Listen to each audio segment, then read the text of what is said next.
खबर में खुश आमदेद। मैं हूँ सईद काजी, आपका होस्ट, और मेरे शाह साहब मेरे को होस्ट है। रन डाउन ईरानी सदर के दौरे पाकिस्तान के क्या प्रॉस्पेक्ट्स हैं, क्या तब्दीली आएगी, खत्े में कौन सी इनकलाबी तब्दीलियाँ आ सकती हैं, बेहतरी आ सकती है, इस पर बात करेंगे। तेल गैस पाइप लाइन जो ना जाने फॉर वट एवर रीज़न तो हमें पता ही है, कमज़ोरी, वीकनेस, स्पाइनलेसनेस जो थी हमारी रूलिंग एलीट की, उसकी वजह से नहीं बन सकी। अब क्या रुकावटें हैं और क्या अभी एक जिस तरह आज ये खबर सामने आई है कि बड़ा एक पेचीदा मरला होगा इन तमाम जो सेंक्शंस हैं, जो पाबंदियां हैं ईरान को, उनको अनडू करने में क्या होगा, इस पे बात हम करेंगे। आलमी मार्केट में क्या तेल भी क्रैश करेगा, $40 फी बैरल तक आ सकता है। पाकिस्तान में ये कीमतें कहाँ तक कम होंगी, क्या 200 रुपये तक पहुँच सकती हैं या नहीं, इस पर बात करेंगे। उधर ईरानी करेंसी की कीमत और डिमांड में इजाफा हो रहा है और मुसलसल डॉलर तो आलमी तौर पर थोड़ा वीकन हुआ है, साथ ही सोना भी गिर रहा है। गाड़ियों की कीमतें पाकिस्तान में नीचे आई हैं, क्या जुलाई में मज़ीद नीचे आएंगी, इन पर तमाम बात करेंगे। मगर इस वक्त चूँकि ईरानी सदर इस्लामाबाद में है और अभी भी खबर आई है कि फील्ड मार्शल साहब ने भी कॉल्ड ऑन हिम और उनसे मुलाकात हुई है। और अभी कोई ये मियाँ साहब अभी नहीं बताया जा रहा कि कोई अभी इस दौरे पे मुआहदे होंगे, ये तो इज़हार तशक्कुर के लिए है या एक जो हमारी एक न्यू फाउंड फ्रेंडशिप भी कह लें, क्योंकि देखें 1964 जुलाई में गालबन RCD साइन हुआ था, जिसे आप रीजनल कोऑपरेशन फॉर डेवलपमेंट कहा जाए, जो ईरान, टर्की और पाकिस्तान के माबैन था। फिर 1917 में वो ख़त्म हो गया था और 77 में तो मार्शल लॉ लग गया, आपको पता ही है, और फिर सारा तहोबाला हो गया और जो रूलिंग एलीट बिठाई गई थी पावर में, आज तक खैर से वही बैठी है और उनकी कारहाय नुमायाँ भी आप देख रहे हैं। तो अब एक क्या नई हम एक्सपेक्ट कर सकते, देखें प्रॉस्पेक्ट्स तो बिल्कुल हैं और ईरान एक माइटी इकोनॉमिक पावर भी है, हार्डन्ड, यानी अगर वार हार्डन हैं तो वो कम से कम जो माशी जंग है उसमें हार्डन हुए हैं और मुसलसल उन्होंने एग्जिस्ट और रेजिस्ट किया है, तो ये और फिर बहुत बड़ी पॉसिबिलिटीज़ भी वहाँ पर हैं।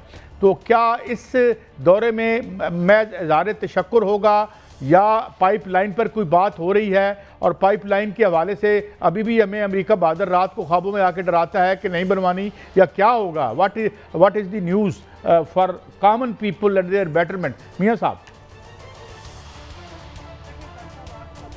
ये दो हवालों से गैर मामूली है और लासानी भी है, क्योंकि आज के दौरे के दौरान जो मनाजर मैंने देखे, पूरी दुनिया ने देखे, आपने भी काजी साहब देखे होंगे, जो नूर खान एयरबेस पर जैसे ही ईरानी सदर मसूद पज़ेश्कियान का त्यारा लैंड करता है तो उसमें जो उनके इस्तकबाल के लिए लॉन्च से शख्सियात निकलती हैं, उनमें ईरान के जो वज़ीर ख़ारजा हैं अब्बास अरागची, वो भी साथ होते हैं और वो सरज़मीन पाकिस्तान पर अपने सदर का इस्तकबाल करने के लिए वज़ीर आज़म मियाँ शहबाज शरीफ और सदर आसिफ अली ज़रदारी के साथ साथ चलते हैं।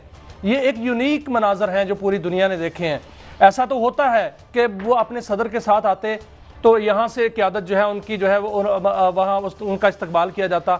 वो नूर खान एयरबेस पर मौजूद थे, पहले आए थे और उन्होंने जो है वो उनके साथ पाकिस्तानी क़यादत के साथ उनका इस्तकबाल किया है।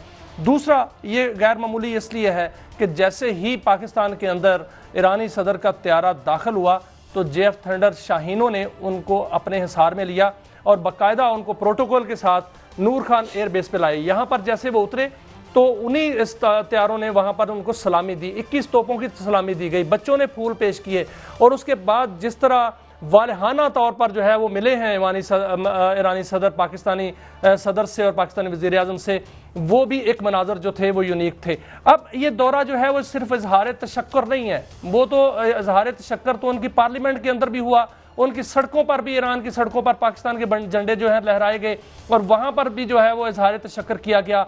वहाँ पर उनके बयानात में हर वक्त जो है वो पाकिस्तान का शुक्रिया अदा किया जाता है।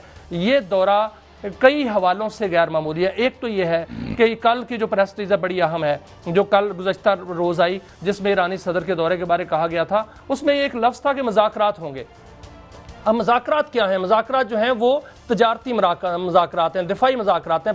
ईरान जो है वो एक कुव्वत बनकर उभरा है और जब तक ये फाइनल उनके मुज़ाकरात और मुआहदे नहीं होते और अमेरिका के साथ, उसके बाद जो सिनेरियो बनता है वो आज की बात जो है वो होगी, और उसमें जो है वो तजारत की बात होगी, तेल और गैस की बात होगी, उसमें तजारत को $100 अरब तक ले जाने की बात होगी। पाकिस्तान से बार्टर ट्रेड पहले है, लेकिन अब बार्टर ट्रेड से मामला आगे निकलकर करेंसियों में ट्रेड होगी। और जो गैस पाइपलाइन है जिसमें 750 MMCFD से 1000 MMCFD यानी 1 अरब क्यूबिक फीट गैस डेली जो पाकिस्तान के सिस्टम में आनी थी,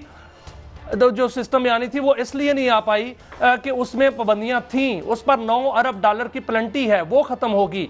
इसके अलावा देखें, जब ये फाइनल मुआहदा हो जाता है अमेरिका के साथ, तो उसके बाद वही जो सऊदी अरब के साथ हुआ था, क्या ईरान के साथ भी होगा? बिल्कुल होगा। 6 ममालिक हैं जिनका इत्तेहाद मुझे बनता हुआ नजर आ रहा है, जिसमें सऊदी अरब है, कतर है, ईरान है, पाकिस्तान है, मिस्र है और तुर्की है।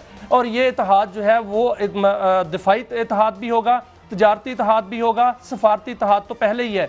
और ये जब इत्तेहाद हो जाएगा इस मुआहदे के बाद, तो फिर ये पूरा एक ब्लॉक बन जाएगा। और आज जब ईरानी सदर जो हैं वो पाकिस्तान में तशरीफ लाए हैं, तो उनको जिस तरह स्क्वाड किया गया है शाहीनों की जानिब से, तो उनका भी दिल जो है वो किया कि वो पाकिस्तान के तैयारे जो है वो खरीदे। एक सवाल ये बताएं कि जिस तरीके से कतर ने हमारे साथ सुना है कि नेगोशिएशन में है और एक नया सिक्योरिटी पैराडाइम कह लें, ये एक शिफ्ट आ गई है, और हमने देखा है कि अब अमेरिका बहादुर की बजाय यहाँ रीजन में पाकिस्तान की तरफ बहुत से मुल्क देख रहे हैं। तो अभी ऐसी खबर कोई यानी ऑफिशियल चैनल से तो नहीं आई, मगर सोशल मीडिया पे लोग जो हैं उनके वो जो है वो इमेजिनेशन के घोड़े दौड़ाते रहते हैं। तो इसमें या ये कोई पॉसिबिलिटी है या अभी रिमोट है या अभी अर्ली है कि ज़ाहिर है कि पाकिस्तान ने अब एक जो दुनिया की मार्केट है, असले की मार्केट, उसमें भी एक बड़ी बैंक के साथ एंटर हुआ है, और बहुत से मुल्कों ने हमारे साथ हमसे ले रहे JF7 थंडर की बात करें और दूसरी बात करें। तो अभी मेरे ख्याल में ये थोड़ा सा अर्ली है, अभी सोशल मीडिया कुछ जल्दी दिखा रहा है इस मामले में। देखें काजी साहब, सोशल मीडिया की खबर जो है वो जल्दी तो नहीं है, लेकिन एक इसमें थोड़ी सी रुकावट है। रुकावट नहीं कह सकते, कुछ टाइम जो है वो चाहिए, क्योंकि 60 दिन जो हैं वो मुज़ाकरात जो हो रहे हैं, उसके बाद जब स्मूथ मामलात होंगे तो मामला इसी तरफ ही बढ़ रहा है। उसमें सर देखें, जो इत्तेहाद की मैं बात करता हूँ 6 मुल्कों के इत्तेहाद की, वो यही इत्तेहाद है कि जिसमें जो दिफाई इत्तेहाद भी होगा, और JF थंडर 17 जो हैं वो तो हर मुल्क लेने को तैयार है, वो तो ईरान भी लेने को तैयार है, कतर लेने को तैयार है, कुवैत में लेने को तैयार है, और दीगर जो ममालिक हैं जिसमें मिस्र है वो लेने को तैयार है, अज़रबैजान जो है वो उससे सौदा हो चुका है, बात हो चुकी है। तो ये तमाम ममालिक जो हैं ये पाकिस्तान की दिफाई इंडस्ट्री से फ़ायदा उठाना चाहते हैं, और पाकिस्तान ने भी जो है वो अपने दरवाजे खोले हैं और अपने जो है इंडस्ट्री को इन मुल्कों के लिए खोला है कि वो ना सिर्फ जहाज़ उनको दे सकते हैं, बल्कि उनको उनके पायलट्स को ट्रेनिंग भी दे सकते हैं। और उनको जो है जाहिर है जब जहाज़ देने होते हैं तो उसकी जो उड़ान के लिए जो पायलट की ट्रेनिंग है वो भी वही मुल्क जो है वो देता है। तो पाकिस्तानी जो पायलट्स हैं वो ना सिर्फ ट्रेनिंग देंगे बल्कि हम जहाज़ भी देने को तैयार हैं, और इस हवाले से बातचीत चल रही है। और आज जो मुलाकात हुई है फील्ड मार्शल सैयद आसिम मुनीर से, वहाँ पर ईरानी सदर ने बाकायदा शुक्रिया अदा किया है, और शुक्रिया अदा करने के बाद पाकिस्तान को कुछ की एफर्ट्स को सराहा भी है।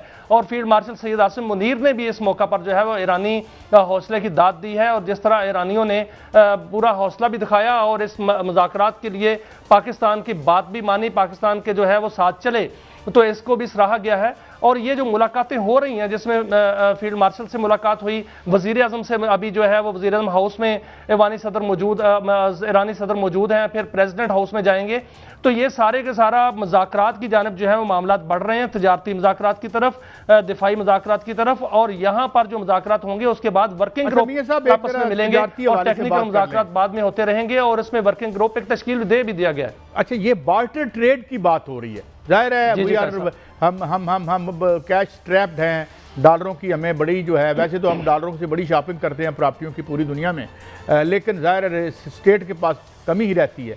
तो बार्टर ट्रेड की बात भी हो रही है, पहले भी एक इनफॉर्मल ट्रेड तो वहाँ पे हो रहा था, और क्या अब बार्टर ट्रेड की बात भी हो रही है कि यहाँ से, ताकि यहाँ से चीज़ें जाएँ, यहाँ भी कोई इंडस्ट्री या जो लोकल है इंडस्ट्री है या डोमेस्टिक या घरेलू इंडस्ट्री है वो खड़ी हो, और ये इस हवाले से भी कुछ बातें सुनाई दे रही हैं, क्या खबर क्या है? देखिए कैसा बार्टर ट्रेड तो पहले जारी है, और इसका टारगेट ये था कि 10 अरब डॉलर तक इस बार्टर ट्रेड को और दीगर तजारत को लेके जाना है।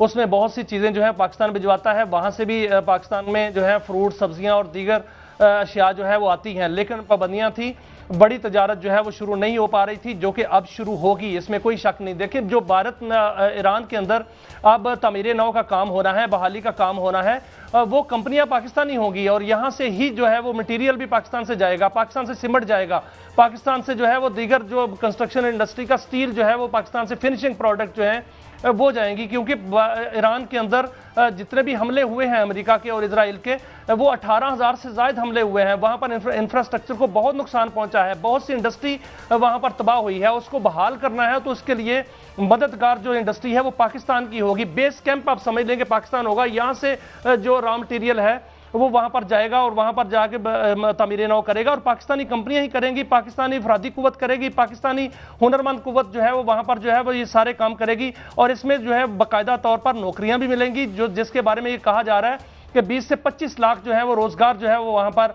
पैदा होगा, जिसमें ये नहीं कि पाकिस्तान ने जाकर मजदूरी करनी है, बल्कि पाकिस्तान ने जाकर तामीर नौ और बहाली का काम करना है, जो कि पाकिस्तान को करना भी चाहिए और पाकिस्तान करेगा भी, जिससे ज़र मुबादला भी आएगा और तामीर नौ भी होगी। वहां पर जो गैप हुआ है और गैप जो मिला है वो ये है कि वहां से मुखबर एक भाग गया और वो भारत है। वहां पर उनके जितने भी वहां अफरादी कुव्वत थी या वहां पर जितने भी मुखबर थे रहा के, वो वहां से भाग गए हैं। इसलिए उनकी जगग को ईरान कहता है कि वो फिल करें, वहां पर आकर उनकी इंडस्ट्री चलाएं। अभी मैं और ये सारी तजारत के साथ ही होगी। मैं अभी ट्रेड पर रहता हूँ। ये सब बात ये देखें, हमने तो मिलजुल के अपनी स्टील मिल तबाह कर दी। हम यहाँ पे जो स्टील इंपोर्टर थे, आपको पता है यहाँ इश्तिहार छपे, हम 10 प्रोग्राम कर चुके हैं और वहाँ पे यहाँ तो उसकी जो रियल एस्टेट है उसको बेचने के चक्कर में है और हर एक गवर्नमेंट आई तो उसने उसकी गैस बंद कर दी। हालांकि वो जब ये जनरल साहब थे, क्या नाम है भला साहब, मेरे इलाके के थे वो, कयूम साहब, तो हम प्रॉफिट पोस्ट कर रहे थे और इसको तो स्टील तो हम खुद इंपोर्ट करते हैं, तो उन्होंने उसे की देना है। मतलब अब क्वेश्चन क्या है कि हम खुद इंपोर्ट बेस्ड इकॉनमी बन के रह गए। हम ज़राई मुल्क थे, हम खुराक इंपोर्ट करते हैं। अच्छा, उसके बाद जो है वो हमारी जो ऑटो इंडस्ट्री है वो अब शायद चीन वगैरह को धक्का धुक्का दे के चला ले। हमने तो यहाँ की जो ब्यूरोक्रेसी है और जो यहाँ पे एक पॉलिटिकल जो भी थी पावर, उन्होंने यहाँ पे उसको खड़ा नहीं होने दिया, दुनिया की सब स्टैंडर्ड तरीन गाड़ियाँ बनाई। तो अब हमारा जो इंफ्रास्ट्रक्चर है वो क्या केटर कर सकेगा? ईरान की जो नीड्स हैं, नीड उनकी ह्यूज हैं। वहाँ ऑटो इंडस्ट्री, वहाँ उनकी जो गाड़ियाँ थीं वो इंपोर्ट नहीं कर सकते थे। वहाँ पे एक फ्रांस की गाड़ी या तो मुझे पोयो नज़र आई, जिसके साथ उनकी चूँकि इन्वेस्टमेंट है वहाँ पे और थोड़े बहुत ताल्लुकात उनके वो डिफाई करता रहा इजराइल और कुछ सिलसिला जारी रहा, वरना उन्होंने अपनी बड़ी अजीब सी सब स्टैंडर्ड सी गाड़ियाँ बनाई हैं। मगर यहाँ अब शायद ये जो अब चाइना यहाँ आके हम जो बना रहे थे गाड़ियाँ, हम तो बना कहाँ रहे थे, हम तो पुर्जे बाहर से मंगाते हैं, जोड़ के इधर भेज देते रहे, यही हुआ ना। वो तो हम अपने पाँव पे तो उन्होंने कभी हमें खड़े ही नहीं होने दिया। और सबसे हमारी पसंदीदा चीज़ इम्पोर्ट करना है, पहले एक्सपोर्ट, और जो चीनी एक्सपोर्ट करते हैं फिर इम्पोर्ट कर लेते हैं, फिर बेड़े घर को। तो इंटरनली कोई ऐसी विल नज़र आती है हमें कि जो ये जिस तरह बार बार कहा जा रहा है कि अंदर का हमारा इंफ्रास्ट्रक्चर भी तो ऐसा हो कि हम इससे पूरा फ़ायदा उठा सकें। मियाँ साहब देखिए कायद साहब, इसके दो हवाले हैं। एक हवाला तो यह है कि पाकिस्तान के अंदर बाकायदा तौर पर इस पर काम शुरू हो चुका है, क्योंकि ईरान एक बहुत बड़ी मंडी है। पाकिस्तान में जो ज़राअत पर काम हुआ है वो SIFC के प्लेटफॉर्म पे हुआ है और उसमें हज़ारों एकड़ नहीं लाखों एकड़ अराजी जो है बाकायदा आबाद हो चुकी है और वहाँ से पैदावार भी आना शुरू हो गई है, जो कि बहुत बड़ी मददगार साबित होगी हमें कोई नई मंडी ढूंढने के लिए, और वो ईरानी मंडी जो है वो नज़र आ रही है। इसके अलावा जितने भी इंफ्रास्ट्रक्चर के बाकी मटीरियल हैं वो भी पाकिस्तान के अंदर, देखिए जो सीमेंट की मांग है वो बहुत ज़्यादा है और पाकिस्तान में सीमेंट जो है वो पैदा होता है, बाकायदा तौर पर बहुत ज़्यादा पैदा होता है, उसकी मांग है, वहाँ पर वो चाहिए और वो पाकिस्तान से जाएगा। यूरिया में देखें पाकिस्तान के अंदर जो है बाकायदा तौर पर फैक्ट्रियाँ मौजूद हैं जो यूरिया पैदा करती हैं और इस हवाले से नई जो प्लानिंग है वो भी हो रही है। दूसरा हवाला ये है कि चाइना पाकिस्तान के थ्रू ही जो है वो अपनी सारी एक्सपोर्ट ईरान की तरफ करेगा और पाकिस्तान को इसका फायदा होगा। साथ साथ जो गाड़ियों की बात की जाती है कायद साहब, तो चाइना ने पाकिस्तान के अंदर बहुत सी कंपनियां जो हैं वो लगा दी हैं। यहाँ पर BYD है, चंगान वगैरह, इस तरह की बहुत सी कंपनियां मौजूद हैं। होंडाई ने भी अपना जो है सेटअप लगा दिया है, किया का सेटअप जो है वो भी लग गया है। बहुत से ऐसे सेटअप जो है वो लग रहे हैं जिसका गाड़ियां यहाँ जो है वो बनेंगी और गाड़ियों की जो है वो मांग भी बढ़ रही है और ये गाड़ियों की मार्केट जो है वहाँ पर हमें एज ए ईरानी जो मार्केट है वो भी मिलेगी। तो बहुत सी ऐसी ट्रेड है जो पाकिस्तान अपनी सरजमीन से भी कर सकता है। और दूसरी बात जो है वो चाइना से है क्योंकि सीपैक 2 जो है, सीपैक 2 में भी ईरान को शामिल करना है। जो सबसे बड़ी तकलीफ थी यूरोप को, सबसे बड़ी तकलीफ थी अमेरिका को, सबसे बड़ी तकलीफ थी इजराइल को, वो है वन रोड वन बेल्ट। वो जो रेलवे लाइन है जो कि ईरान के अंदर से गुजरनी है, वो भी अब तामीर होगी और उसकी तामीर के लिए बहुत बड़ा वो प्रोजेक्ट है। उसके लिए एक्टिविटी बहुत बड़ी इकोनॉमिक एक्टिविटी होगी। उसके लिए बहुत सा इंफ्रास्ट्रक्चर चाहिए होगा, बहुत सा मटीरियल चाहिए होगा, बहुत सी अफरादी कुव्वत चाहिए होगी। और वो कहां से जाएगी? वो पाकिस्तान से जाएगी, चाइना से तो नहीं आएगी इतनी दूर से। और चाइना की कंपनियां जो है वो काम करेंगी पाकिस्तान के साथ मिलकर। और तीसरी जो कंपनियां होंगी वो ईरानी होंगी। ये तीनों कंपनियों का, तीनों मुल्कों का इत्तेहाद जो है वो यहां पर इकोनॉमिक एक्टिविटी पैदा करेगा। और इसमें देखें जो वहां पर खित्ते के ममालिक हैं, जिसमें मैं नाम ले लेता हूं, यूएई है, जो कि यहाँ पर जो है वो उनको प्रॉब्लम भी रही है इस मामले में। तो जो वहां से सरमाया शिफ्ट हुआ है वो कहां जाना है? वो पाकिस्तान के अंदर आना है। पाकिस्तान के अंदर आकर जो है, क्योंकि ये साबित किया पाकिस्तान ने कि वो सिर्फ सालस नहीं है बल्कि वो मुहाफ़िज़ भी है और लोगों के, मुल्कों के सरमाए का और सरमायाकारों के सरमाए का मुहाफ़िज़ है। पाकिस्तान में सरमायाकार जो है वो पाकिस्तान की तरफ बढ़ रहे हैं। अब हमें अपने हालात बेहतर करने हैं, जो कि हम बेहतर कर रहे हैं। यहाँ पर जो सरमायाकार आएंगे उसका सारे का सारा फ्लो जो है वो ईरान की तरफ भी होगा और ये पूरा खित्ता आपस में मिलेगा। अच्छा, नहीं मियां साहब जले, ये तो ठीक है, बड़ी अच्छी बात है, मगर हमने तो ये देखा कि हमारे तो जितना सरमाया है, जितनी रियल एस्टेट है, वो हमारी रूलिंग एलीट जो है वो यूरोप, अमेरिका, अभी रिसेंटली फिर कुछ इल्ज़ामात लगे थे, हम नाम नहीं लेते कि ये बड़ी महंगी प्रॉपर्टियां लंदन में ले रहे हैं। तो ये हम तो अपना सरमाया वैसे ही, सरमाया एक्सपोर्ट करने के अलावा तो शायद सबसे बड़ी हमारी एक्सपोर्ट सरमाए की है, जो बाहर चला जाता है। और जिस बारे में कल भी हमने अपने प्रोग्राम में जिक्र किया था कि इतने इतने बड़े लोग जो हैं, बड़े जो जिम्मेदार लोग हैं, वो ये कहते हैं। लेकिन काजी साहब इसमें भी पेशरफ्त हो चुकी है ना, रियल स्टेट में भी। मैं खबर देता जाऊं, सारे खबर देता जाऊं, रियल स्टेट की आपने बात की, इस पर भी पेशरफ्त हो चुकी है। आज जो बजट पूरा मंजूर हुआ है उसमें रियल स्टेट की जो है पर टैक्स जो है वो बहुत कम कर दिया गया है, जिससे पाकिस्तान में भी रियल स्टेट जो है बूस्ट करेगी। अब जो प्लाट हैं वो तो सस्ते मिलेंगे, घर भी सस्ते मिलेंगे, और प्रॉपर्टी का वो पैसा जो अनरजिस्टर्ड है वो आएगा, जो 400 अरब डॉलर तक है वो आएगा। और पाकिस्तान की इकॉनमी देखें 450 अरब डॉलर की पहले है, तो अब 400 अरब इसमें शामिल होगा तो 800-850 अरब डॉलर की पाकिस्तान की इकॉनमी हो जाएगी। ये भी तो एक बहुत बड़ा इकदाम हो रहे हैं पाकिस्तान में। बिल्कुल ठीक आप कह रहे हैं मियां साहब, लेकिन देखें ना, बेसिकली तो हम ये देखें अब एक हमारे जो मुक्तदरा के लेवल पर, आप भी जानते हैं, मैं भी जानता हूं कि ऑलरेडी अभी मैं ये नहीं कह रहा कि सवेरे तब्दीली आ जाएगी या कल आ जाएगी, लेकिन यूं लगता है कि सिर्फ नीचे से तो लोग तब्दीली मांग ही रहे होते हैं। अब जिन्होंने तब्दीली करनी है वो भी तब्दीली के लिए इधर उधर देखना शुरू हो गए हैं। जिस तरह हमने पिछली दफ़ा बात की थी और एक दो बंदे हमें मिले भी थे जो सीवी शायद मांगे गए थे, तो ये तो रियलाइजेशन ऑन द टॉप मौजूद है, क्योंकि ये एहसास है यहाँ पे कि भाई यहाँ पे जिस तरीके से, जिस तरह मैंने कहा कि 77 के बाद जिस तरह से मिसमैनेज हुई, अगर आप 77 में हमारा एक्सटर्नल लोन देखें और आज देख लें, उस वक्त हमने कितने प्रोग्राम ले रखे थे, 58 में गालबन पहला लिया था, और आज कितने लिए हैं। तब हमारा जो एक्सटर्नल डेट था वो कितना था, आज कितना है। तब हम क्या एक्सपोर्ट और इम्पोर्ट कर, तब तो हम टेक ऑफ कर रहे थे। तब तो वो ज़माना है डॉक्टर महबूबुल हक का, जब कोरियन आके हमसे पूछते थे क्या किया आपने। यहाँ पे जो केमिकल का पहला यूनिट लगा था वो पाकिस्तान में लगा था। तो दोज आर व्हाट ग्रेट जो आगाज़ थे, and what happen to us is quite obvious और हमारे सामने है। तो आज जब हम इस मकाम पे हैं तो हम देखते हैं कि विजन दिए जा रहे हैं, विजन जनाब 25 आ गया, विजन 20 आ गया है, और उसके सामने जो रिजल्ट्स हैं वो ज़ीरो। इंफ्रास्ट्रक्चर बना, जेंट्रिफिकेशन ऑफ द इकानमी ज़रूर हुई, जेंट्रिफिकेशन ऑफ द इकानमी ज़रूर हुई, पुल बनाओ जी, तो सड़कें बनाओ, तो वो इंडस्ट्री नज़र नहीं आती जो हमें सारी की सारी इस मोटरवे पे बननी थी। कुछ कच्चे घर नजर आते हैं, कुछ डंगर ढोर नजर आते हैं। जी फरमाएं। काजी साहब, जो वीएन है उस पर अमल दरामद का मसला है, कैपेसिटी का मसला है, अहलियत का मसला है। वो अहल लोग जो हैं वो आ जाएंगे, अब एक्सपर्ट्स जो हैं वो ज़रूर आएंगे और वो बाकायदा आकर ये मामला संभालेंगे।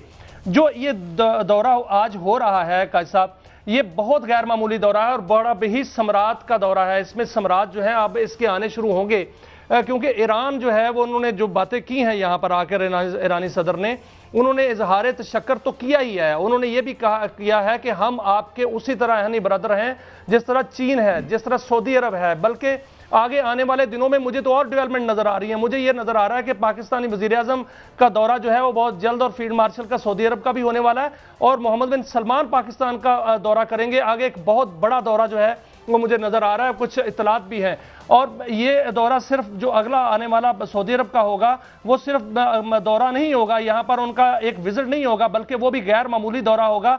और ईरान को सऊदी अरब के नज़दीक करने का जो है वो मौका, अगला जो है काम पाकिस्तान ने करना है, ताकि खित्ते के अंदर ये मुस्लिम जो ममालिक हैं, अरब व अजम जो है वो आपस में मिलकर जो है वो काम करना जो है वो शुरू करे, क्योंकि जो स्पाइलर है वो इनमें जो है वो दरार डाल चुका था और डाल रहा है, और उससे बचने के लिए पाकिस्तान जो है ये अगला काम ये किरदार अदा करने वाला है। अच्छा, सऊदी अरब और ईरान के जो मामलात हैं और उनके ताल्लुकात हैं वो बेहतर करेंगे, और यही तिजारत का जो है वो रास्ता बनेगा, और साथ साथ ये दिफा का भी रास्ता बनेगा। ये साहब, ये इस जंग में चूंकि एक हमसे 3 बिलियन जो रखवाए हुए थे उन्होंने वापस ले लिए, और हालांकि हमारी नायाली ये है कि 1 बिलियन जो हमने उनसे PTC का लेना है, PTCL जिसे आप कहते हैं, वो अगर आज 6% जिस पे उन्होंने हमें दिया था उस हिसाब से लगाएं तो वो कितने बिलियन बन जाता है, जो अभी तक PTCL की प्राइवेटाइजेशन के प्रोसीड्स हमें नहीं मिले।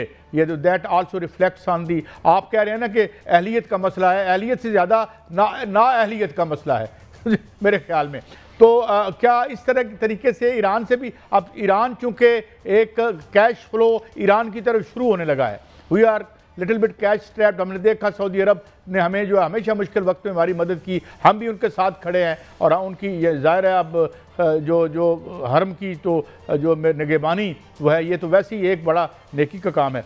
तो अब हजूर ये इधर से भी कोई ऐसी बातें आ रही हैं कि the losses that Pakistan suffered, at least Pakistan was made to suffer those losses by making a huge payment of $3 billion. तो इस तरह की कोई अरेंजमेंट तो नहीं है, क्योंकि मैं आपसे जो खबरें कह रहा हूँ अभी ये हार्ड न्यूज़ नहीं है, ऐसे मैं सॉफ्ट न्यूज़ ही कहूँगा, क्योंकि अभी किसी सोर्सेज से नहीं आ रही, मगर जाहिर है अब एक दूसरे की ज़रूरतें हमें देखनी पड़, उनकी दिफाई ज़रूरियात हम देखेंगे, हमारी माशी ज़रूरियात उन्हें भी देखना पड़ेंगी। तो ये भी कोई कहानी है या कोई डायमेंशन नज़र आती है आपको? देखिए काजी साहब, एक तो $12 अरब जो ईरान के मुंजमद असासी हैं उनमें से ये बहाल हो चुके हैं, नंबर 1। नंबर 2, जो $100 अरब हमारा पड़ा हुआ है UAE में वो वापस आएगा, और इसके अलावा बाकी कैश फ्लो भी पाकिस्तान में आएगा, क्योंकि पाकिस्तान में सरमायाकारी आनी है। तीसरी बात यह है कि जो $3 अरब हमें वापस करना पड़ा है, जिस हालात में वापस करना पड़ा है और क्यों वापस करना पड़ा है, वो ईरान भी समझता है, सऊदी अरब ने भी समझा है, और सऊदी अरब ने फौरी तौर पर इसका अरेंजमेंट किया और हमारा जो है बाकायदा मदद की इस हवाले से, क्योंकि सऊदी अरब हमेशा पाकिस्तान की मदद करता है, और ईरान भी अपने जो है वो तमाम पाकिस्तान के लिए जो है वो दरवाजे खोल चुका है। पाकिस्तान से ही एक सरमायाकारी का सबसे बड़ा उन्होंने मौका पाकिस्तान को ही देना है और दिया है, और बाकायदा ये बातचीत चल रही है कि पाकिस्तान जो है मुकम्मल तौर पर वहाँ पर सरमायाकारी करे, और ईरान का जो कैश फ्लो होगा वो भी पाकिस्तान की तरफ ही होगा। ईरान पाकिस्तान को ना सिर्फ गैस जो है वो सस्ते दामों देगा, बल्कि इस हवाले से फंड्स तो फिलहाल ईरान के लिए मुमकिन नहीं होंगे, लेकिन ईरान में जो तामीर नौका और बहाली का काम होगा वो पाकिस्तान ही करेगा। और सऊदी अरब से जो है वो हमारा हरमैन शरीफैन की जो तहफ़्फ़ुज़ है जो कि पाकिस्तान के ज़िम्मे है, और पाकिस्तान ने इसका जो है वो बेड़ा उठाया है, बाकायदा तौर पर हम एज ए खादम वहाँ पर जो है वो बाकायदा इसके मुहाफ़िज़ वहाँ पर मौजूद हैं। और वहाँ पर जो है ये भी मैंने सुना है, ये भी खबर है कि वहाँ पर एक हमारे बहुत बड़े जरी जनरल्स जो हैं वो बाकायदा तौर पर अपनी ज़िम्मेदारियाँ भी संभालने वाले हैं सऊदी अरब में, और वो बाकायदा तौर पर मुहाफ़िज़ होंगे उस फोर्स के, क्योंकि ये अब वक्त की ज़रूरत है, और ये वक्त की ज़रूरत जो है वो पूरी करनी है। ब्रेक तो यहाँ पर जो है पाकिस्तान को आहनी और बेहतरीन ब्रदर्स मिले हैं, वो पाकिस्तान का भी ख्याल रखेंगे, और पाकिस्तान ने उनका ख्याल रखा है। अच्छा, एक ब्रेक की तरफ मियां साहब बढ़ते हैं। आलमी मार्केट में कहा जा रहा है कि कीमतें और नीचे जो है वो डिप कर सकती है, और पाकिस्तान में जो है पेट्रोल बहुत सस्ता हो सकता है। ज़ाहिर है अगर पेट्रोल सस्ता नहीं होगा, और सेकेंडली ब्रेक से जब हम वापस आएंगे तो अगर हम अपनी गुड्स को या एक्सपोर्टेबल गुड्स को कम्पेटिटिव नहीं बनाते, इन IPPs के होते हुए तो बनाना मुमकिन नहीं है। क्योंकि ये हम रोज़ बात करते हैं इसलिए कि it is fundamental to our own existence and survival and is where fundamental to our future, economic future. तो इस पर एक ब्रेक के बाद बात करते हैं। गाड़ियों की बात करेंगे कि उनकी कीमतें भी क्रैश कर रही हैं, नीचे आ रही हैं, क्या मामला है, एक ब्रेक के बाद।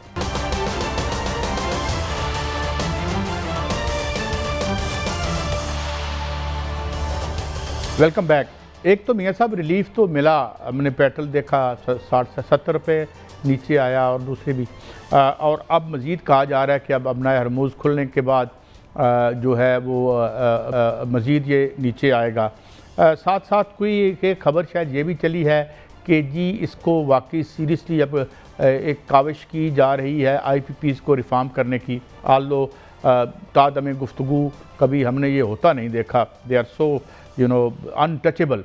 तो एक तो उस पर भी हम बात करते हैं। दूसरा ये कि पहले तो ये बताएं कि पेट्रोल में क्या आपको नज़र आ रहा है, क्या ख़बरें हैं कि ये कहाँ तक नीचे आ सकता है और इसको कितना इसको पास ऑन करेंगे, क्योंकि और तो ज़रिए मुआश है कोई नहीं इनके पास। या चाहे 18% तो नहीं लगाया इन्होंने बाद चीज़ों पे, ये जो GST है, लेकिन जो बाकी लेवी वगैरह है या जो टैक्सेस हैं, जो इनडायरेक्ट टैक्सेशन के ज़रिए भुरकुस तो अवाम का निकल रहा है बड़े अरसे से। तो now is there any chance to give some relief के नीचे कुछ रिलीफ भी दिया जाए? तो क्या माशी खदोखाल बन रहे हैं मियाँ साहब? काजी साहब, एक तो खुशखबरी यह है कि पाकिस्तान के अंदर 2 बड़ी डिस्कवरियां हुई हैं और आज के दिन हुई हैं। एक तो माड़ी पेट्रोलियम ने डिस्कवरी की है और दूसरी जो है OGDCL ने की है। माड़ी एनर्जी की जानिब से जो एक डिस्कवरी हुई है वो सिंध के अंदर हुई है, और ये दोनों डिस्कवरियां वैसे सिंध के अंदर हुई हैं। शम्स 1 ब्लॉक है, डार्की सिंध का इलाका है, 3 करोड़ क्यूबिक फीट गैस वहाँ से बरामद हुई है और वो डेली हो रही है।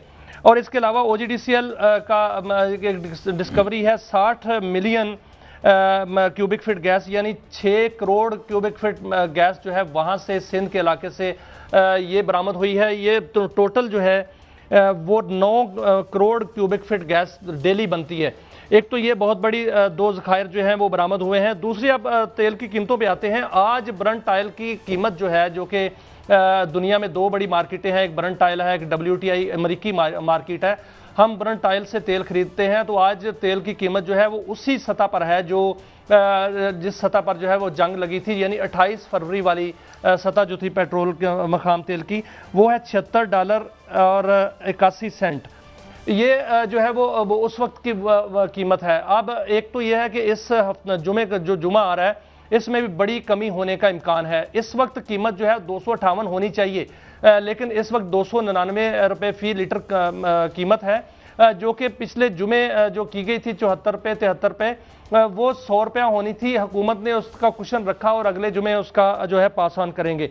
काजी साहब, जो बात हो रही है मुस्तकबिल की, तो पाकिस्तान में जो 70 लाख टन इसकी जो है वो सालाना खपत है पेट्रोल और डीजल की, और ये पेट्रोल और डीजल की खपत पूरी करने के लिए जो 50 लाख टन जो है वो वहाँ से इंपोर्ट करना पड़ता है। 20 जो लाख टन है वो पाकिस्तान अपनी पैदावार है उसकी। अब ईरानी पेट्रोल जो है वो भी आना शुरू होगा इस दौरे के बाद। वो ईरानी पेट्रोल के हवाले से ये कहा जा रहा है कि यहाँ पर वो रिफाइन नहीं होगा, क्योंकि हमारी जो रिफाइनरीज हैं वो इसका अपग्रेड नहीं है, लेकिन वहाँ पर फिनिशिंग प्रोडक्ट जो है वो ज़रूर आएगी, यानी पेट्रोल और डीजल की सूरत में वो पाकिस्तान में आ सकता है। तो ये एक बहुत बड़ी उम्मीद नहीं, यकीन पैदा हो चुका है कि पाकिस्तान में ईरानी पेट्रोल जो है वो बड़ी मिकदार में आएगा, जो इसकी कीमत को कम करने में मददगार साबित होगा। JD वैंस जो हैं अमेरिका के नायब सदर, उन्होंने भी एक खुशखबरी दी थी। उन्होंने कहा था कि अगले आने वाले दिनों में वो देख रहे हैं कि जो खाम तेल है उसकी कीमतें $50 फी बैरल तक जाएंगी, लेकिन माहिरीन जो हैं वो पेट्रोलियम मसनूआत के वो कहते हैं कि ये $50 नहीं $40 फी बैरल तक जो है वो आने का इम्कान है, क्योंककि जो ईरान है उसके पास जो तेल की पैदावारी सलाहियत है वो सऊदी अरब से थोड़ी सी कम है। इराक जो है वो उसके साथ मिलकर ये पैदावारी जो सलाहियत है वो 2 गुना हो जाती है, और वो मुकम्मल अपनी पैदावारी सलाहियत के मुताबिक अब तेल जो है वो पैदा करेंगे, जो कि पूरी मार्केट को उठाएगा, और उसमें सऊदी अरब, ईरान और दीगर खलीजी ममालिक का जो तेल जो है शामिल होगा, तो ये पूरा खित्ता जो है एक तेल की एक बहुत बड़ी मार्केट बन जाएगा, जिससे ये कहा जा रहा है कि तेल की कीमतें बहुत तेज़ी से नीचे आएंगी। और पाकिस्तान के अंदर जो है वो ये प्रेडिक्ट किया जा रहा है कि कम से कम, क्योंकि हमारे यहाँ लेवी जो है वो एक बहुत बड़ी रुकावट है, अगर लेवी ना हो तो पाकिस्तान में ये कीमत जो है 100 रुपये लीटर लीटर बनती है, 100 रुपया लीटर जो है फी लीटर बनती है।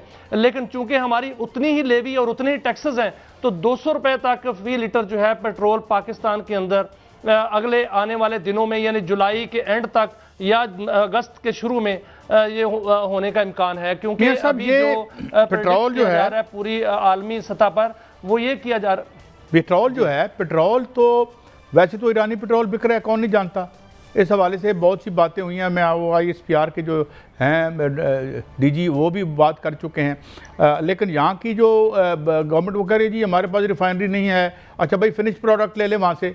ये क्योंकि कोई जो कार्टल्स हैं जो इंपोर्ट के, अभी मैं देख रहा था स्टोरी कि बहुत जो इवन इंटरनेशनल BP है, ब्रिटिश पेट्रोलियम है, उनके जो प्रॉफिट्स हैं उनमें इतना इजाफा हुआ इस जंग में, उन्होंने तो अल्लाह का शुक्र अदा किया कि भाई जंग लग गई है, वेरी गुड। हमारे यहाँ भी कुछ लोग जिस तरह मोहम्मद जुबैर साहब ने आके TV में बताया कि जी उनके मुताबिक ऑयल कंपनियों को तो या ऑयल मार्केटिंग कंपनियों को बड़ा फ़ायदा रातों रात पहुँचा दिया गया। एक खबर ये भी मैंने फिगर निकाली थी कि 30 million dollar an hour international जो ऑयल कंपनियां हैं उन्होंने जो प्रॉफिट वो ऑलरेडी कमा रहे थे उस पर कमाया। दैट्स वाई दे से कि भाई war is terrible but terribly profitable. तो क्या ये जो कार्टल्स हैं, इंपोर्ट के कार्टल्स हैं, ये रास्ते में रुकावट बनेंगे? जिस तरह से हमने देखा कि यहाँ पे गाड़ियों की जो सुपीरियर गाड़ियों की इंपोर्ट में ये लोकल जो असेंबलर्स हैं, ये गाड़ियों को बनाने वाले नहीं हैं। अभी तक मुझे नहीं लगता कि कोई, अभी आप बात कर रहे थे ना, यहाँ गाड़ियाँ चाइना खुद बना रहा है, आज तक हम पुर्जे मंगा के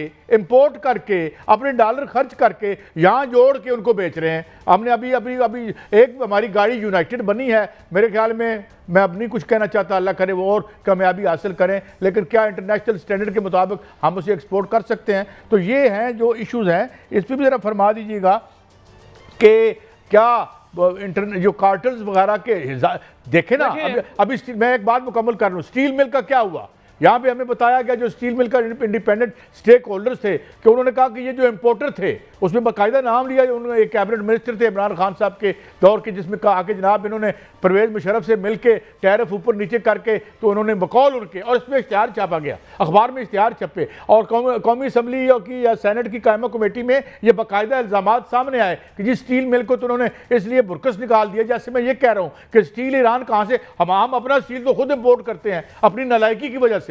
हाँ, इसका जो हमने प्रोडक्शन ले के ऊपर जानी थी वो हम तो कहते हैं प्राइवेटाइज करो, ज़मीन पे प्लाजे बनाओ, तो चलो जी जिंदाबाद, तब चलिए बाहर वहाँ पैसे खरीदें, फ्लैट बार खरीदें। तो ये एक है, इससे ये इस हवाले से क्या आप समझते हैं कि will we be able to prices को नीचे लाएं? यहाँ पे अब रिफाइनरी ना होने का आर्ग्यूमेंट जो है उसका हम क्या जवाब दें मियां साहब? कैसे साहब देखें, रिफाइनरी जहां तक नहीं है वो हमारी नालायकी है, नालायकी नहीं, बहुत बड़ा स्कैम है। इस हवाले से मैं बताऊं कि 2008 से लेकर अब तक जो PDL था पहले और PL जो लिया जाता है, ये क्यों लिया जाता है? PDL इसलिए लिया जा रहा था कि हमने नई रिफाइनरियां लगानी है, वो हमने नहीं लगाई और पैसा किधर गया कुछ पता नहीं आज तक। PL जो है वो 14,000 अरब या 15,000 अरब रुपया जो इकट्ठा हुआ है वो किधर गया, वो किस लिए इकट्ठा किया था? हमने पेट्रोल की जो है वो ब्यार बढ़ाना है, जो रिफाइनरियां लगानी है वो नहीं लगाई गई। ये तो हमारी अपनी नालायकी है, इसमें कोई शक नहीं।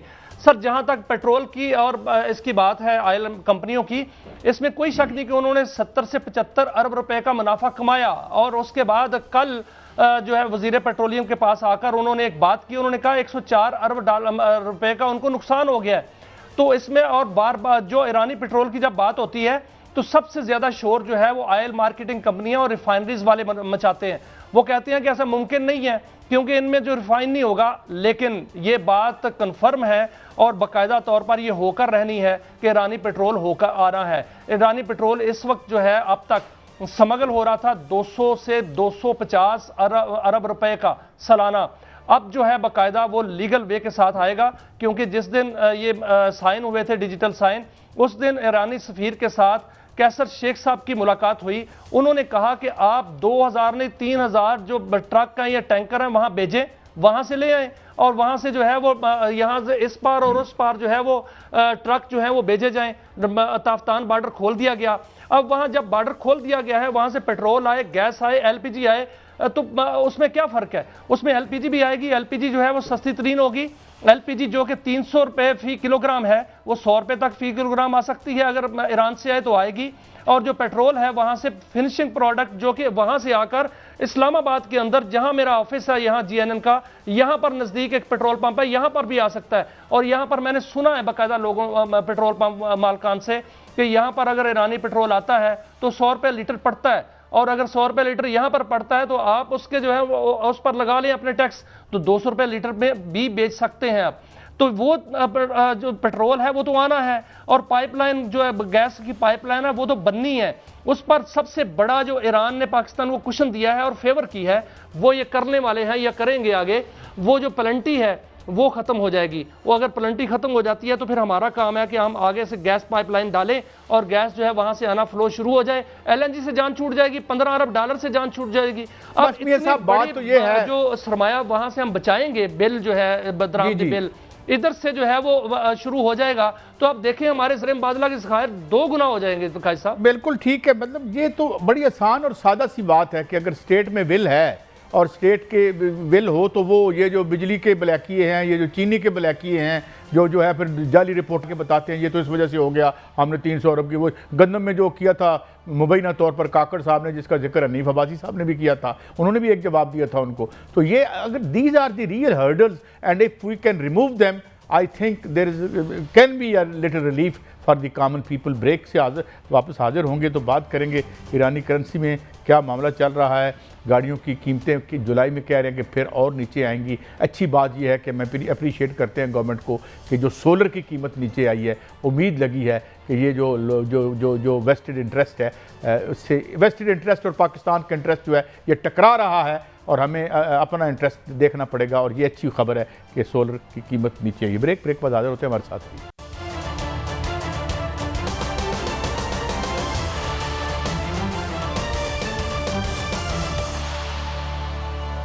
वेलकम बैक नाज़रीन। पाकिस्तान की ऑटो मार्केट जो है वो ट्रांसफॉर्मेशन कह लें उसको, या उसमें तब्दीली, ईरान चूँकि चाइना का जो सरप्लस है उसका सरप्लस पूरी दुनिया की मंडियों में उसने एक खलबली मचा रखी है। इवन यूरोप की जो मार्केट थी BYD लेके बैठ गई इवन जर्मन गाड़ियों को, जो बड़ी समझी जाती थी। मगर इसी तरह पाकिस्तान में भी अगर देखें तो अब इवन यूरोपियन गाड़ियां यहाँ पे बड़ी ड्रास्टिकली नीचे आई हैं, कोरियन गाड़ियाँ नीचे आई हैं। अब अगले महीने का कहा जा रहा है कि गाड़ियाँ नीचे आएंगी और जो चाइना है वो बड़ी सस्ती इलेक्ट्रिक गाड़ियाँ थी 30-40 लाख में 39 लाख की, ये वो तो जो 200-300 मील कर लेती हैं। तो ये एक बड़ी, मियाँ साहब एक तो ये बड़ी तब्दीली आ रही है। तो ये जो अब एक प्राइस वार शुरू हो गई है जापान, यूरोप और चाइना के दरमियान, ये इस किस तरह से ट्रांसफॉर्म और तब्दील कर रही है हमारी ऑटो मार्केट को। और इसके बाद मैं आपसे पूछूंगा कि ये डॉलर भी और सोना ये भी नीचे आ रहा है। पहले ज़रा ऑटो मार्केट के हवाले से बात करें तो ये बड़ी ट्रांसफॉर्मेशन आ रही है, तो क्या देख रहे हैं ये जो 2 बड़े प्लेयर हैं यहाँ पे, एक Europe plus Japan versus China. मियाँ साहब काजी साहब, एक तो बजट 2026-27 जो है वो आज मंजूर हो गया है कौमी असम्बली से, और 1 जुलाई से इसका इम्प्लीमेंटेशन शुरू हो जाएगी। इसमें सबसे बड़ा काम 3 हुए हैं। एक तो प्रॉपर्टी के हवाले से टैक्स कम किया गया है, दूसरा गाड़ियों का पर जो है वो टैक्स और ड्यूटीज़ जो है वो कम करने का इसमें मंजूरी दे दी गई है।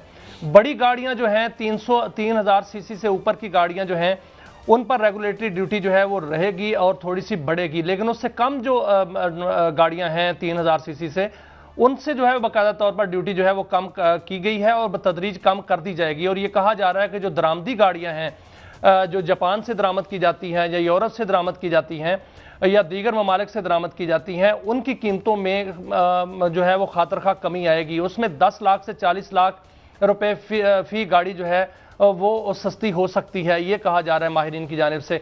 इसकी इम्प्लीमेंटेशन जो है वो 1 जुलाई को होगी। पाकिस्तान के अंदर जो नई कंपनियां आ गई हैं उन्होंने भी गाड़ियां बनाना शुरू कर दी हैं और ये खबरें आ रही हैं कि बड़ी तेज़ी से उनकी मार्केट जो है वो बढ़ रही है। जो 3 कंपनियों की मनापली थी उन्होंने बाकायदा आकर इसमें रुकावट डाली, वजारत सनत में आकर बाकायदा उन्होंने वावेला किया, लेकिन उनकी एक नहीं सुनी गई और बाकायदा तौर पर हुकूमत ने इस पर जो है वो अमल दरामद कर दिया है। ऑटो जो मार्केट है उसमें दो काम होने वाले हैं। एक तो उसमें जो नई गाड़ियां, नई कंपनियां जो है वो पाकिस्तान में आ रही हैं, वो इस नजरिए से आ रही हैं और इसलिए उन्होंने यहां पर प्लान लगाए हैं कि यहां से जो गाड़ियां पैदा होंगी वो मुल्की पैदावार तो डिमांड तो पूरी करेंगी, लेकिन यहां से जो है वो बाकी मुल्कों के अंदर भी इसको एक्सपोर्ट किया जाएगा। BYD जो कंपनी है वो इसीलिए पाकिस्तान के अंदर कराची में उन्होंने प्लांट जो है वो लगाया है कि यहां से गाड़ियां उसकी एक्सपोर्ट होंगी और पाकिस्तान के अंदर भी जो है वो इस्तेमाल होंगी। इसके अलावा देखें जो स्पोर्टेज गाड़ी है उसकी कीमत में भी कमी आ गई, किया की जो गाड़ियां हैं उनकी कीमत में भी कमी आ गई, वहाँ जो यूरोपियन गाड़ियां हैं उनकी कीमतों में भी अच्छी खासी जो है वो कमी आई है। तो ये गाड़ियों की कीमतों में कमी इसलिए आ रही है कि इसमें मुकाबले का रुझान बढ़ रहा है और जो ऑटो पॉलिसी है पाकिस्तान की वो बहुत तसलसल के साथ जो चलती आ रही है उसमें इस तरह के जो इक़दाम किए गए कि जो बाहर की दरामदी गाड़ियां हैं और पाकिस्तान के अंदर की जो गाड़ियां हैं उनमें तवाज़न पैदा किया जाए उनके बिज़नेस में। मैं एक और सवाल करूं आपसे। गाड़ियों की क्वालिटी भी बेहतर है हो रही है और कीमतें भी कम हो रही हैं। मियां साहब आप देखें ना, मैं अभी भी नेट पे देख रहा हूँ जी साहब, जिसे आप CKD कहते हैं, ये है जी, ये बेसिकली कंप्लीटली नॉक डाउन, यानी पाकिस्तान प्राइमरीली गाड़ियों के पार्ट्स इंपोर्ट करता है और यहाँ पे जो कि मैं इंडिया की मार्केट भी देख लेंगे, वहाँ मुझे लगता है मैन्युफैक्चरिंग है, यहाँ मैन्युफैक्चरिंग की तरफ हम नहीं आ रहे। तो जो टोटल हम फ़ायदा उठा सकते हैं, मतलब जो चाइना था, चाइना का मॉडल क्या था, जब वो प्रॉफिट के लिए पहुंचे वहाँ पे वेस्ट और बेड़ा भी गर्क करवा लिया अपना चाइना के हाथों, तो चाइना ने टेक्नोलॉजी ट्रांसफ़र करवाई थी। चाइना में अब जो फॉक्सकॉन है वो आईफोन वहाँ बनाता है वो। अच्छा, इंडिया ने भी ये किया। हमारे हमने क्या किया कि वो जो हमारा एक्सपेंसिव था फॉरेन एक्सचेंज, वो दे के उनके पुर्जे खरीदे, यहाँ 4 बंदों को मुलाजमतें दी, गाड़ियाँ इकट्ठी की पहले तो कंप्यूटर, और जो यहाँ यानी स्टैंडर्ड मेंटेन किया। जो यहाँ पे रवायती 3 मोनोपोलीज पाकिस्तान में थी, 3-4 या जितनी भी थी, उन्होंने जितनी सब स्टैंडर्ड गाड़ी पाकिस्तान में जो है वो टीन बेच दिया है, उसकी तो मिसाल दुनिया में नहीं मिलती। अब चाइना एज अ प्लेयर आया है तो हमें वहाँ से भी पुर्जे इंपोर्ट करने के लिए पाकिस्तान में हो रहा है। नहीं देखे ना, अभी देखे, मुझे कल आप बताइएगा, कल हमारा शो है, आप रिसर्च में आपका बड़ा नाम है, पाकिस्तान में शिफ्ट हो रही है सर। नहीं, मैं ये कह रहा हूँ कि कौन सा वो प्रोजेक्ट है जिसमें पुर्जे भी यहाँ बने, कौन सी गाड़ियां हैं, मैं I would like to know that, क्योंकि अभी जो मैंने नेट पे देखा है, गलत हो सकता है, नेट इतना ज़्यादा रिलायबल नहीं होता, कुल्ली तौर पर हमें चीज़ें चेक भी करनी पड़ती हैं, but I would love to be enlighten कि कौन से पुर्जे हम यहाँ पर मैन्युफैक्चर करके, कौन सी वो गाड़ी है जो मुकम्मल तौर पर एक पुर्जा, उसका टायर हम यहाँ पे बना रहे हैं और यहाँ पे बेच रहे हैं, या फिर उसके स्टैंडर्ड को मेंटेन करके इंडिया की तरह बाहर जो है कंपीट कर रहे हैं, जिस तरह वहाँ हर हाई एंड गाड़ी वहाँ पे बन रही है। तो मेरे ख्याल में there is a lot to be done and yet हम यहाँ पे असेंबलर हैं, प्राइमरीली मैन्युफैक्चरर नहीं है। मियाँ साहब, लेकिन कैसा नहीं, हम असेंबलर थे, अब हम मैन्युफैक्चरर बन रहे हैं। BYD जो है वो मुकम्मल तौर पर यहाँ पर गाड़ी जो है तमाम पुर्जों के साथ यहाँ बन रही है। जहाँ तक पुर्जों की बात है, जो ऑटो पॉलिसी है उसका खासा ही यही है, जो मौजूदा ऑटो पॉलिसी है कि वो पुर्जों के साथ साथ यहाँ पर बाकायदा मैन्युफैक्चरिंग प्लांट जो हैं वो लग रहे हैं। अब वो काम नहीं रहा जो 3 कंपनियों ने यहाँ पर मोनोपोली बनाई थी कि वहाँ से पुर्जे लाकर यहाँ पर असेंबल करके और यहाँ पर जो है वो अपनी मर्जी की कीमतें जो है वो लेते थे और गाड़ी की क्वालिटी भी वो नहीं होती थी। अब ऐसा नहीं रहा, चाइना जो है वो इंडस्ट्री यहाँ पर शिफ्ट कर रहा है पाकिस्तान के अंदर, और वो बहुत बड़ी तादाद में पाकिस्तान के अंदर जो है शिफ्ट हो रही है। पाकिस्तान के अंदर जो स्पेशल जोन्स बन रहे हैं उसमें तमाम इंडस्ट्री जो है वो यहाँ शिफ्ट हो रही है। 1 लाख इंडस्ट्री जो है वो यहाँ पर शिफ्ट होने का इम्कान है। एप्पल भी यहाँ पर पाकिस्तान में आएगा। पाकिस्तान में इस वक्त जो है सरमायाकारी का फ्लो शुरू हो चुका है। अच्छा, जाते जाते एप्पल से याद आया, मियां साहब एक खबर आपसे भी ले लूं। सरमायाकारी का फ्लो ही है, क्योंकि यहाँ से एप्पल आगे जानी है। अच्छा, एक तो एप्पल की बात बनाए, ये जो इतना बड़ा टैक्स हम दे रहे थे वो अब किस्तों में देंगे। यार हमें किस्तों में क्यों मारना, टैक्स ही कम कर दो। और ये तो कहा है, आपके खुद असेंबली के मेंबरान कह रहे हैं कि यार ये बच्चों की रोजगार है, आज का फ़ोन जो आपके ये गैजेट्स हैं, इन पर टैक्स की बजाय बच्चे इसको इस्तेमाल करें मियाँ साहब। और सेकेंडली सोना भी नीचे आ रहा है, ये अब सोने वाली कहानी भी खेल खत्म हो रहा है। काजी साहब, 2-3 बड़ी खबरें हैं। एक तो इस पर टैक्स जो है वो कम होने जा रहा है, बाकायदा तौर पर इसकी जो है वो मूव चल चुकी है, वहां पर कायमा कमेटी ने भी इसकी रिपोर्ट दे दी है। और मोबाइल फोन्स पर जो टैक्स है वो अगर खत्म नहीं होगा तो कम जरूर होगा, ये तो बाकायदा तौर पर पार्लियामेंटेरियंस कह चुके हैं। और चले मियां साहब, हमारा वक्त खत्म हुआ। पार्लियामेंटेरियन ने तो ट्वीट किया था कि खत्म हो गया, लेकिन खत्म नहीं हुआ। दूसरी बात ये है सर, एक मिनट दीजिएगा, मैं खबर बड़ी देने जा रहा हूं सर। जो ईरानी करेंसी है वो 5 रोज के अंदर 3 खरब ईरानी करेंसी रियाल जो है वो खरीद लिया गया है। इतनी ज्यादा जो है उसकी कदर बढ़ रही है। और इस वक्त 4000 रुपए का 1 करोड़ ईरानी रियाल है। और इसमें अलावा जो सोने की कीमत है वो 2 लाख रुपया सुना है। और ये बाकायदा तौर पर माहिरीन ने मुझे बताया है आज कि 2 लाख रुपया फी तोला जो है वो कम होने जा रही है अगले आने वाले दिनों में।